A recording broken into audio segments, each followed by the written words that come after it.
les forces françaises et belges. Le gouvernement a continué à verser les salaires aux travailleurs de la Ruhr en résistance. Cette politique a nécessité l'impression de grandes quantités de monnaie. L'impression monétaire massive a alimenté l'hyperinflation en Allemagne. La résistance passive, bien que symbolique, a eu des conséquences économiques désastreuses. L'hyperinflation est une inflation extrêmement rapide et hors de contrôle. Elle se caractérise par une dévaluation massive de la monnaie. En Allemagne, en 1923, l'inflation a atteint des niveaux sans précédent. Un pain qui coûtait 160 marks fin 1922 coûtait 200 milliards de marks en novembre 1923. L'hyperinflation a dévasté l'économie allemande au milieu de l'année 1923. L'assurance vie, autrefois considérée comme un investissement sûr, est devenue sans valeur. Des années de cotisation ne suffisaient plus à couvrir les besoins de base. Un simple pain pouvait coûter plus cher que le montant total d'une police d'assurance. Cette situation illustre la gravité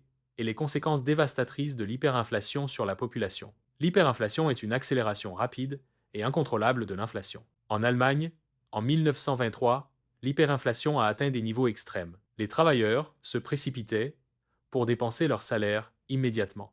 La raison est que la valeur de l'argent diminuait très rapidement. Les prix augmentaient si vite qu'ils pouvaient changer pendant une courte période, comme boire un café. L'hyperinflation est une période où l'inflation est extrêmement rapide et incontrôlable. En 1923, l'Allemagne a connu une hyperinflation sévère. L'argent est devenu tellement dévalué qu'il était utilisé comme jouet par les enfants. Les gens utilisaient des liasses de billets pour jouer, car ils n'avaient pratiquement plus